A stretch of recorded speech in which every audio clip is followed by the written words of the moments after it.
Seigneur, merci encore pour cet instant que nous avons passé. Merci de nous avoir bénis encore, Seigneur, quand tu étais là parmi nous encore. Merci encore pour tout ce que tu fais encore dans notre vie. Bénis encore, merci d'avoir encore pu faire porter par notre frère encore la louange encore auprès de toi, dans les cieux, Seigneur. Quand tu as pris encore du plaisir, Seigneur, les anges ont dansé encore, Seigneur, au-devant de la sincérité de notre louange encore, Seigneur Dieu Tout-Puissant. Merci encore, je place cette deuxième partie, Seigneur, cette parole, ce message entre tes mains, Seigneur. Que ton esprit encore prenne la place dès à présent, qu'il dirige toutes choses encore, Seigneur. Que ma bouche s'ouvre pour la gloire de ton nom, Seigneur. Et que ce soit toi qui diriges toutes choses selon ta volonté, ô Père éternel. Amen. Amen. Frères et sœurs, comme mon frère dit bien souvent, quand le Seigneur nous parle, et comme il vient de dire encore, il y a quelqu'un, quand il nous montre quelque chose, il y en a un qui essaie de nous affaiblir derrière et de nous faire douter de ce que le Seigneur nous a demandé de faire. Alors, quand on a préparé ce message, hier soir, le Seigneur m'a montré à moi le message, et quand on a préparé le message, et hier soir en dormant, Nénaël la nuit, elle a fait montrer que à travers ce message, quand le message était fini, et bien sûr, je ne sais pas, mais le Seigneur, Satan a venu, l'a fait montre papy de côté moi quand c'est fini, et il a dit, mais je crois qu'à partir de maintenant, vaut mieux arrêter là parce qu'elle n'est pas bonne du tout. Mais, comme bien souvent il a été dit, la volonté du Seigneur n'est pas notre volonté, et la volonté du Seigneur, Satan ne pourra rien faire. Amen. C'est que par la foi et par son esprit que nous pourrons avancer. Amen, amen. Et nous allons voir à travers les cinq petits versets que bien souvent le Seigneur nous avertit de ce qui va arriver. Le Seigneur peut nous avertir d'une bénédiction, le Seigneur peut nous avertir d'une destruction, mais bien souvent, quand il nous avertit, ou qu'à travers nous il avertit quelqu'un, ces personnes rient de nous. Mais quand le malheur arrive, il est trop tard. Quand le malheur arrive, il dit pourquoi ne n'ai-je pas écouté comme mon frère m'a prévenu. Mais c'est pendant qu'il fallait écouter. C'est maintenant, quand le Seigneur nous prévient, c'est maintenant qu'il faut nous écouter, quand la fin est proche. C'est maintenant qu'il faut écouter ce que le Seigneur dit, quand le Seigneur avertit, parce que la fin est proche. Et nous allons voir pour commencer un homme dans Genèse 6, un homme qui a été prévenu de la destruction de la terre et des hommes. Mais que par cet homme, le Seigneur a permis que ce ne soit pas la totalité des êtres humains et des animaux qui ont été détruits. Amen. Dans Genèse 6, à partir du verset 5 jusqu'au verset 8, pour commencer. L'Éternel vit que la méchanceté de l'homme était grande sur la terre, et que chaque jour, son cœur ne concevait que des pensées mauvaises. L'Éternel regretta d'avoir fait l'homme sur la terre, et son cœur fut affligé. L'Éternel dit, j'effacerai de la surface du sol l'homme que j'ai créé, depuis l'homme jusqu'au bétail, aux reptiles et aux oiseaux du ciel, car je regrette les avoir fait. Nous voyons bien que là déjà l'homme, au commencement, l'homme avait déjà poussé le Seigneur à bout, avait déjà poussé l'Éternel à bout, et qu'il avait pris une résolution, c'est de tout exterminer, du plus petit au plus grand, rien n'aurait subsisté. Mais au verset 8, il nous est dit, mais Noé obtint la faveur de l'Éternel. Mais par un homme, Dieu a permis que certains soient sauvés. Par un homme, Dieu a permis qu'il y ait encore une espérance. Et cette espérance, nous voyons parce que nous sommes encore là aujourd'hui. C'est par un homme que nous pouvons voir encore la gloire de Dieu aujourd'hui. C'est par un homme que nous sommes là aujourd'hui et que nous pouvons contempler encore la grandeur et l'amour de Dieu. Et comme au verset 12, Un petit peu plus loin, il est dit, Dieu vit que la terre était corrompue, car toute chair avait une conduite corrompue sur la terre. Alors, Dieu dit à Noé, j'ai décidé de mettre fin à tous les êtres vivants, car la terre est pleine de violence à cause d'eux. Je vais donc les détruire avec la terre. Nous voyons bien que le Seigneur, Dieu, est venu prévenir Noé. Mais il est venu prévenir Noé, mais il a dit aussi à la suite à Noé de préparer une arche et de prendre un couple de chaque espèce et de prendre sa famille et de monter dans l'arche au moment où le déluge arrivera. Et nous voyons aujourd'hui que nous pouvons avancer dans l'histoire, mais l'histoire se répète. Aujourd'hui, l'homme amène toujours la violence, l'homme est toujours aussi corrompu, mais nous avons, Dieu nous prévient, Dieu nous a déjà annoncé que la fin est proche. Il nous a déjà annoncé que le retour de son Fils est proche. Mais nous, notre arche à nous, l'arche que nous avons aujourd'hui, c'est l'Esprit qui nous a laissé. Parce que c'est par l'Esprit que nous pouvons être prévenus, nous pouvons prévenir, mais c'est par l'Esprit que nous avons foi en l'Éternel et que c'est par l'Esprit que nous pouvons continuer à marcher dans ses pas et que nous serons sauvés. Car le Seigneur a bien dit qu'il nous laisse le grand consolateur. Il intercède auprès du Père pour qu'il nous donne le grand consolateur et que nous puissions être dirigés par cet esprit. Car l'esprit donne la paix, l'amour, la joie, et l'esprit nous amènera toujours là où le Seigneur veut que nous soyons. Il amènera toujours à faire les œuvres de Dieu et il nous amènera surtout au but final qui est le royaume. Et c'est pour ça que nous n'avons rien à craindre. Ceux qui marchent avec le Seigneur n'ont rien à craindre. Car l'Esprit veillera toujours à les mettre loin du malheur qui devra arriver. L'Esprit veillera toujours à avertir de ce qui va arriver. Mais bien sûr, quand l'Esprit nous prévient, il faut être à l'écoute. Quand le Seigneur nous dit que quelque chose nous prévient, nous avertit de ce qui va arriver, il faut que nous prions et que nous tenons bon et ferme. Amen. Parce que si nous ne faisons pas attention, et nous avons vu beaucoup à travers la parole de Dieu qui est la vérité, que bien souvent le Seigneur a prévenu, il a prévenu la ville de Sodome et Gomorrhe, mais ils n'ont pas su écouter.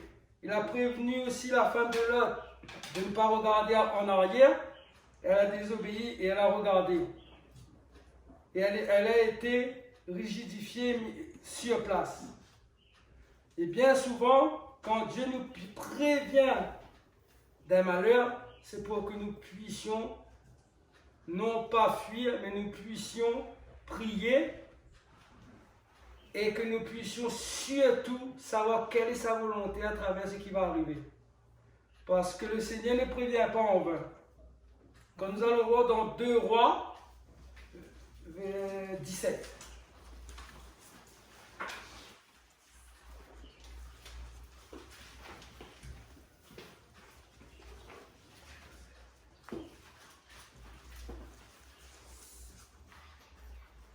Amen.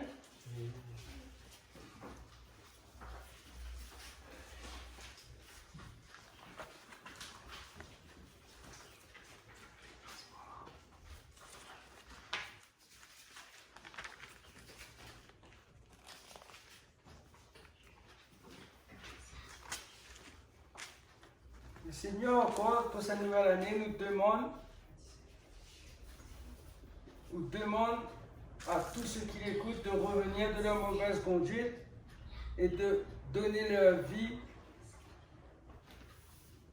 pour qu'ils puissent agir, qu'ils puissent les bénir, qu'ils puissent les enlever de cet état de mort et qu'ils puissent venir à l'état d'être vivants pour la gloire de notre Seigneur, vivants pour Christ. Amen. Dans ce verset, il est dit, l'Éternel fit avertir solennellement Israël et Juda par l'intermédiaire de tous ses prophètes, de tous les voyants, et leur dit, revenez de vos mauvaises voies et observez mes commandements et mes prescriptions en suivant entièrement la loi que j'ai ordonnée à vos pères et que je vous ai envoyée par l'intermédiaire de mes serviteurs, les prophètes. Mais ils n'ont pas écouté et ils ont raidi leur nuque, comme l'avait fait leur père qui n'avait pas cru en l'Éternel leur Dieu. Ils ont rejeté ses prescriptions, l'alliance qu'il avait conclue avec leur père et les avertissements solennels qu'il leur avait adressés. Ils se sont ralliés à des vanités et se sont rendus eux-mêmes vains. Ils se sont ralliés aux nations qui les entouraient et que l'Éternel leur avait défendu d'imiter. Ils ont abandonné tous les commandements de l'Éternel leur Dieu et ils se sont fait des dieux. Ils se sont fait deux veaux en métal fondu. Ils ont fabriqué des poteaux d'Achéra. Ils se sont prosternés devant toute l'armée des cieux et ils ont rendu un culte à Baal. Nous voyons bien que, là encore, le Seigneur a averti son peuple. Mais comme il le dit au verset 14, ils ont rejeté, ils n'ont pas écouté et ils ont eu un cœur rebelle. Ils n'ont pas écouté et ils ont fait selon leur volonté. Parce qu'ils n'avaient pas cru en l'Éternel. Leur foi était défaillante. Ils ont rejeté, comme il dit au verset 15, les prescriptions et l'alliance que Dieu avait conclue avec leur père et les avertissements solennels. Ils ont préféré les choses du monde, les choses vaines de ce monde, aux choses de Dieu. Et bien souvent, nous avons vu encore, au courant de l'année dernière, que les choses de ce monde, les choses vaines de ce monde n'ont rien à nous apporter. Les choses vaines de ce monde nous amènent à la mort spirituelle. Dieu amène à la vie éternelle. Amen. Par le sacrifice de son Fils pour le rachat de nos péchés et par l'Esprit qui nous conduit chaque jour. Par l'Esprit qui nous montre que notre conduite est soit bonne, soit mauvaise. Si notre conduite est mauvaise, l'Esprit nous montre qu'il faut que nous reprendre et que nous devons changer notre conduite. Si l'Esprit me montre que je dois changer ma colère en amour, et que je persiste à vouloir agir selon ma colère, ce qui m'arrivera, c'est ce qui est arrivé à ce que nous avons vu jusqu'à maintenant. Ce qui m'arrivera, c'est la destruction. Dieu ne tolérera pas que un de ses enfants qui dit le servir le rejette ou qu'il n'accepte pas les réprimandations qu'il lui dit. Parce que nous sommes les bien-aimés de Dieu. Nous sommes ses enfants et Dieu corrige ses enfants. Mais nous ne devons pas avoir un cœur rebelle et nous ne devons pas nous endurcir. Car l'endurcissement est une porte ouverte à Satan. Dieu nous apporte la joie, mais Dieu nous apporte surtout la persévérance et la conviction de pouvoir être sauvés. Amen. Et pour cela, nous devons garder la plus grande chose qu'il nous a donnée, c'est l'espérance et la foi en son esprit. Amen. C'est par l'esprit. L'homme ne peut pas être sauvé de lui-même. Si l'homme n'accepte pas Dieu et l'homme n'accepte pas son esprit, il ne peut pas être sauvé. Parce que c'est l'esprit qui nous mène à la vie éternelle. C'est l'esprit qui nous donne la joie, la paix, l'amour, et c'est l'esprit qui nous donne à écouter et à prendre en compte les avertissements de notre Seigneur. Amen. Et bien souvent, le Seigneur nous reprend. Parfois, le Seigneur donne une petite, comme dit un garçon, quand il met un petit coup dans la porte ou dans le lit, il dit merci Seigneur.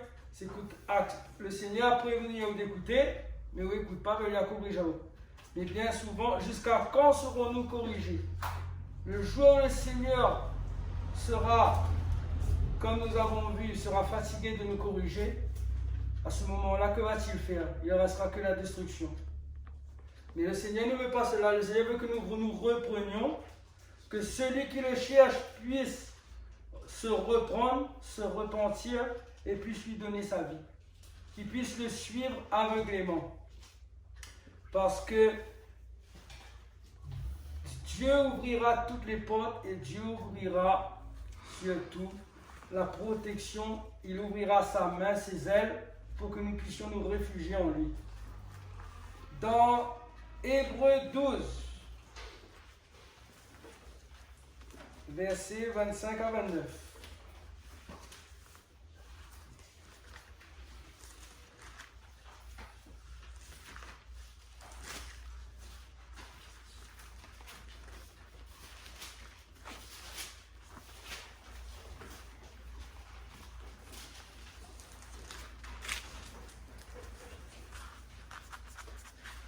Le Seigneur nous donne encore, nous demande de prendre garde et de ne pas rejeter celui qui nous reprend.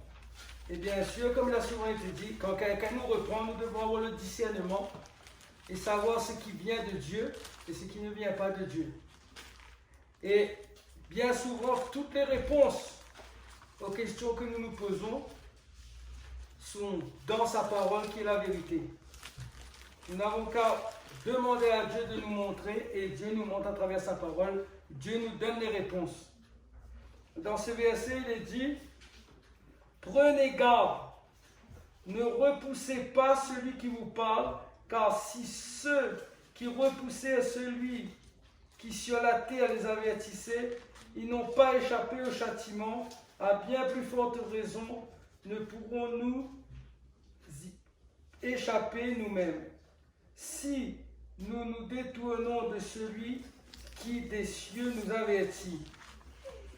Sa voix ébranla alors la terre et maintenant il nous a fait cette promesse. Une fois encore, je ferai tomber non seulement la terre, mais aussi le ciel. Ces mots, une fois encore, montrent que les éléments ébranlés seront mis à l'écart en tant que créés, afin que subsiste ce qui n'est pas ébranlé. C'est pourquoi, puisque nous recevons un royaume inébranlable, ayons de la reconnaissance en rendant à Dieu un culte qui lui soit agréable avec piété et avec crainte, car notre Dieu est aussi un feu dévorant. Nous montre ce verset au verset 26. Il nous dit bien que la terre est maintenant, sa voix ébranla alors la terre et maintenant il nous a fait cette promesse. Tout ce qui ne marche pas avec Dieu, tout ce qui préfère marcher dans le mal, dans les choses vaines de ce monde, seront ébranlés, seront détruits. Mais tout ce qui marche avec le Seigneur, dans la sincérité, tous ceux qui marchent dans le respect de son esprit ne seront pas ébranlés. Ils seront mis à part et il nous montre bien, dans le verset il nous dit bien, une fois encore montre que les éléments ébranlés seront mis à l'écart en tant que créés, afin que subsiste ce qui n'est pas ébranlé. Ceux qui marchent dans la sincérité, ceux qui marchent pour le Seigneur ne seront pas détruits, ils seront mis à l'écart et ils ne seront pas détruits. Parce que la volonté de Dieu, sa promesse est que nous ayons la vie éternelle. Amen. Sa promesse est que nous soyons dans ce royaume la place dans le royaume qu'il est parti préparer pour nous. Et s'il est bientôt verset 28, puisque nous recevons un royaume inébranlable, ayons de la reconnaissance en rendant à Dieu un culte qui lui soit agréable avec piété et avec crainte. Quand nous venons dans sa présence, c'est pour remercier le Seigneur, car nous sommes fatigués, nous sommes dans les douleurs, nous sommes attaqués, mais Dieu est chaque jour avec nous. Amen. Dieu veille chaque jour sur nous et Dieu nous protège. Amen. Pourquoi? Parce que nous respectons l'esprit qu'il a mis en nous. Parce que nous respectons les réprimandations, les avertissements qu'il nous donne. Dieu avant la fin de cette année, nous a beaucoup, même à travers l'année dernière, nous a beaucoup avertis. Nous avons tenu compte, nous avons pris crainte sur certains avertissements, mais encore une fois, Dieu pourvoira à toutes choses. Les seules décisions et les seuls actes viennent à Dieu. Dieu peut montrer la mort, mais Dieu seul connaît la finalité. Parce que Dieu peut très bien, quelqu'un peut très bien mourir, mais Dieu peut parfaitement accomplir un miracle et donner la résurrection. Amen. Dieu peut montrer les miracles. Dieu peut nous avertir que des choses vont arriver, mais nous ne devons pas craindre, nous devons prier pour que Dieu, la seule crainte encore que nous devons avoir, c'est la crainte envers le Seigneur. C'est la crainte que Dieu ne change pas ses actes. Mais nous devons prier pour que Dieu change ce qui doit être mort en résurrection. Que Dieu change ce qui doit être détruit en construction. Que ceux qui doivent mourir, qu'ils puissent trouver le Seigneur, ceux qui doivent mourir spirituellement, puissent donner leur vie et vivre éternellement auprès de notre Seigneur. Amen. Qu'ils puissent racheter leurs fautes, comme bien souvent il a été dit, le moment n'est plus de marcher en titubant, mais le moment est venu de racheter nos fautes. Alors, encore une fois, l'année commence, mais plus les jours passent, plus nous rapprochons du moment de la fin. Plus nous rapprochons du moment où Jésus va revenir, où il va prévenir ses anges pour l'enlèvement de l'Église. La fin est plus, comme nous avons bien souvent dit, plus proche que nous le croyons. Mais il est bien dit, nous recevons un royaume inébranlable. Nous ne devons pas avoir peur de ce qui va arriver, mais nous devons crier vers notre Seigneur pour que nous tenions bon et que nous soyons dans ce royaume.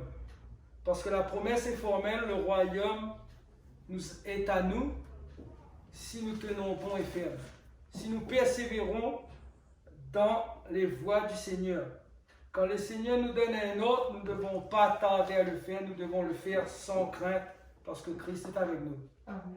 Satan va nous attaquer, Satan va essayer de mettre le doute, mais nous avons bien souvent dit, et nous redisons encore ce matin, Satan n'a aucun pouvoir sur les œuvres de Dieu.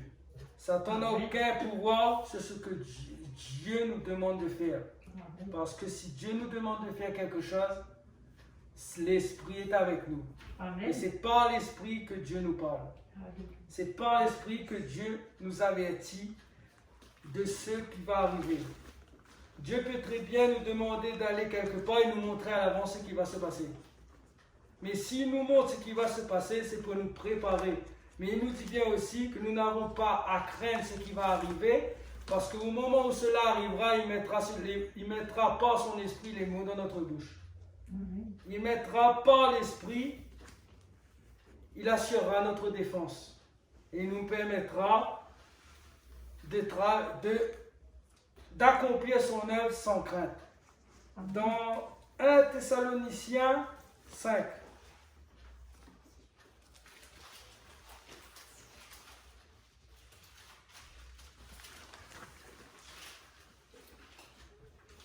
Ce ne serait pas trop long ce matin. Mais Dieu connaît toutes choses encore. Et seul Dieu est le maître de notre vie. Amen. Amen. Dans 1 Thessaloniciens 5, versets 14 à 28.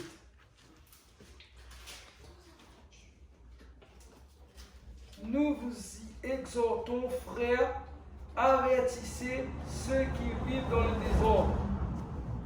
Consolez ceux qui sont abattus. Supportez les faibles. Usez de patience envers tous. Déjà, ce premier verset nous montre bien. Nous devons persévérer dans la prière. Nous devons nous aider les uns les autres. Et si le Seigneur nous montrera toujours si quelqu'un, si un frère, une sœur est abattu.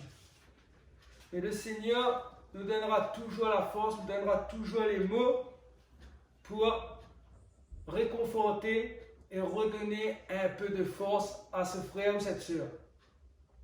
Dieu prévoit toutes choses. Rien n'arrive au hasard avec le Seigneur. Il est bien dit aussi, consoler ceux qui sont abattus, supporter les faibles, user de patience envers tous. Et plus particulièrement, nous devons bien souvent user de patience envers nos ennemis.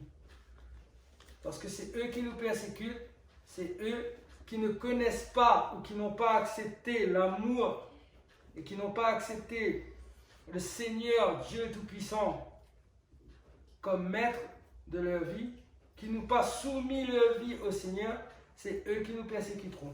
Parce qu'ils ne comprendront pas pourquoi nous agissons ainsi, pourquoi nous proclamons la victoire de notre Seigneur, nous proclamons la victoire de quelqu'un qui n'ont jamais vu. Et la Bible nous dit bien, heureux celui qui croit sans avoir vu. Amen. C'est la base même de la foi. Il nous dit aussi au verset 15, prenez garde que personne ne rende le mal pour le mal, mais recherchez toujours le bien, soit entre vous, soit envers tous. Amen. Ô combien nous devons chercher, nous chercherons toujours le bien entre nous, mais ô combien nous devons chercher encore plus le bien envers les gens de ce monde. Il nous a bien dit dans sa parole, aimez-vous les uns les autres. Et nous devons non pas prier que pour nous, mais prier aussi pour les gens de ce monde. Amen. Pour qu'ils puissent, avant que ces choses n'arrivent, donner leur vie au Seigneur et demander pardon. Parce que le plus grand pardon que nous devons avoir, c'est envers notre Seigneur Dieu Tout-Puissant. Parce que chaque fois que nous offensons quelqu'un, nous offensons le Seigneur Dieu Tout-Puissant. Chaque fois que nous critiquons quelqu'un, c'est le Seigneur que nous critiquons. Parce que nous avons tous été créés à l'image de Dieu. Amen.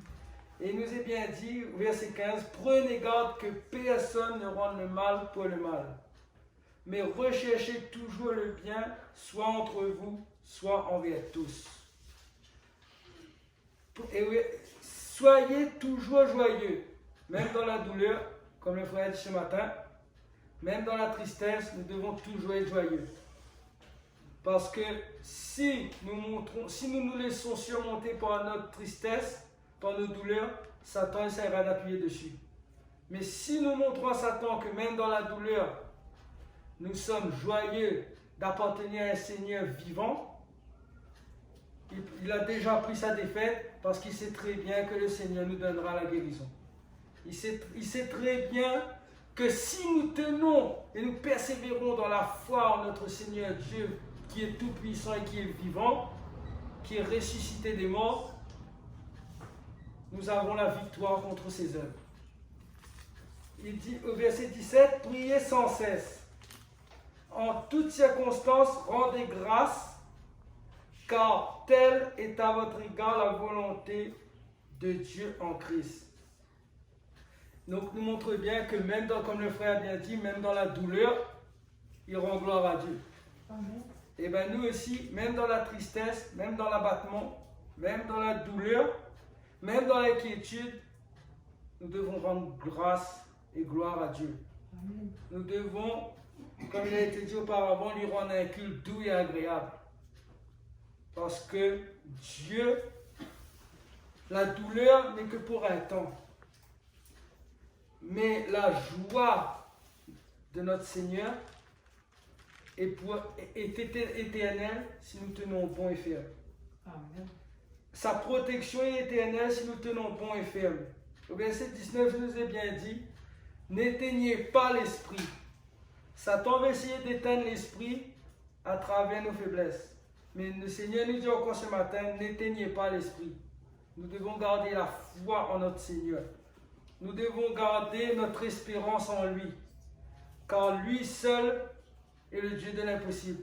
Lui seul peut tout changer et lui seul peut nous donner la guérison.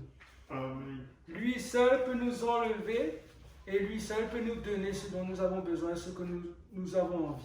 Amen. Le monde ne peut rien nous donner. le monde, comme il est bien dit dans sa parole, n'est que vanité. Mais Dieu est amour. Et Dieu est grand et tout-puissant et rien ne lui est impossible. C'est lui qui a tout créé, donc c'est lui qui peut tout donner. Ne méprisez pas les prophéties, mais examinez toutes choses et retenez ce qui est bon. Nous devons avoir le discernement. Nous devons, comme le pasteur a bien souvent dit, analyser, examiner et discerner. Pour cette nouvelle année, nous devons encore plus davantage discerner, parce que plus nous nous rapprochons de la fin, plus Satan va essayer d'entrer. Il va essayer de s'incruster. Mais au nom de Jésus-Christ de Nazareth, il est déjà détruit. Amen. Parce que dans ces lieux règne l'Esprit de Dieu. Amen. Amen. Nous sommes tous unis, comme nous l'avons chanté, par un lien d'amour, et ce lien d'amour est l'Esprit que Dieu a mis en nous. Amen. Nous sommes ce qui nous rapproche et qui nous rattache à la promesse de Dieu qui est son royaume, c'est son Esprit. Amen. Notre arche est l'Esprit que Dieu a mis en nous. Et nous devons rester encore plus unis. Et nous devons pallier encore aux petites faiblesses et rester encore plus unis en cette nouvelle année. Parce que ce qui vient ne va pas être encore facile. Mais Dieu seul est juge. Amen. Il nous est dit, ne méprisez pas les prophéties, mais examinez toutes choses et retenez ce qui est bon. Abstenez-vous du mal sous toutes ses formes. Que le Dieu de paix vous sanctifie lui-même tout entier. Que tout votre être, l'esprit, l'âme et le corps soient conservés sans reproche à l'avènement de notre Seigneur Jésus-Christ. Celui qui vous a appelé est fidèle et c'est lui qui le fera. Le verset nous dit bien, celui qui nous a appelés. Si Dieu nous a appelés, ce n'est pas l'homme qui nous a appelés. C'est Dieu qui nous a appelés. Et c'est Dieu qui pourvoira toutes choses. Amen. Frères, priez pour nous. Saluez tous les frères par un saint baiser. Je vous en conjure par le Seigneur que cette lettre soit lue à tous les frères. Que la grâce de notre Seigneur Jésus-Christ soit avec vous. Il nous dit bien que la grâce de notre Seigneur Jésus-Christ soit avec vous. Dieu nous fait grâce tous les jours. Chaque jour, Dieu nous fait la grâce de voir le nouveau jour qui se lève. Chaque jour, Dieu nous fait la grâce, même si nous avons des douleurs, d'avoir la force de traverser la journée. Même quand nous sommes persécutés, c'est lui qui nous donne la joie. C'est lui qui nous donne bien souvent, c'est lui le seul qui peut tout nous donner et c'est lui qui nous donne encore, même si nous sommes, la journée est difficile, mais nous avons une joie que nous ne savons pas où cela sort, mais nous avons une joie qui nous monte de l'intérieur. Et bien c'est Dieu, le Père, le Fils, qui nous la donne par son Esprit. C'est l'Esprit qui agit en nous. Et pour cela, nous devons garder cette foi que rien n'est impossible à Dieu. Satan va essayer de nous faire croire le contraire, mais nous n'oublions pas une chose, c'est parce que Dieu nous aime qu'il nous avertit. Amen. C'est parce que Dieu nous aime qu'il nous montre ce qui va et ce qui doit arriver. Mais n'oublions pas que quand Dieu nous montre quelque chose, tantôt il parle d'une manière et tantôt il parle d'une autre manière. Quand bien souvent on entend parler de la mort, on pense à la mort physique. Mais on peut être la mort spirituelle, mais derrière la mort, il y a toujours une résurrection. Amen. Soit une résurrection de l'âme, et dans ces cas-là, l'âme monte. Si nous avons persévéré avec le Seigneur, nous serons dans le royaume de Dieu.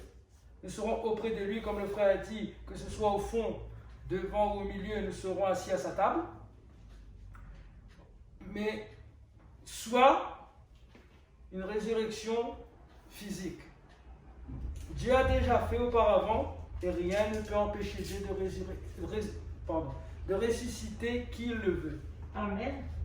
C'est à nous de prier comme il est bien dit, c'est à nous de nous exhorter pour que Dieu garde notre vie le plus longtemps possible.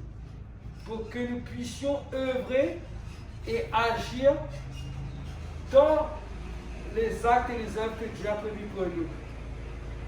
Car bien souvent nous croyons œuvrer pour le Seigneur n'est jamais terminé. Même quand nous avons accompli ce que le Seigneur nous a demandé d'accomplir, le Seigneur a encore des choses pour nous. Amen. Le Seigneur a encore des choses pour nous. Personne ne peut savoir la volonté de Dieu à part Dieu lui-même. Amen. Même Jésus-Christ ne sait pas quand est-ce qu'il reviendra. Dieu seul le sait. Alors, ô combien nous devons nous persévérer pour que ce qui a été prévenu, Dieu puisse changer ses plans, ou que Dieu puisse nous donner encore la force selon sa volonté de surmonter cela. Car il nous avertit, encore une fois, parce qu'il nous aime. Amen. Et pour terminer, nous allons lire dans Hébreux 10.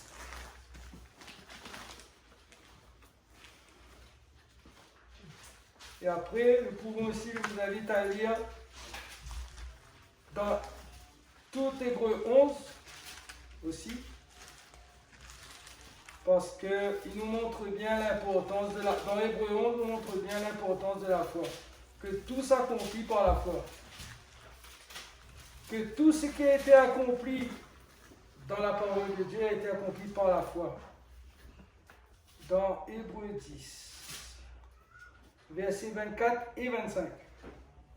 Il nous est bien dit, Amen.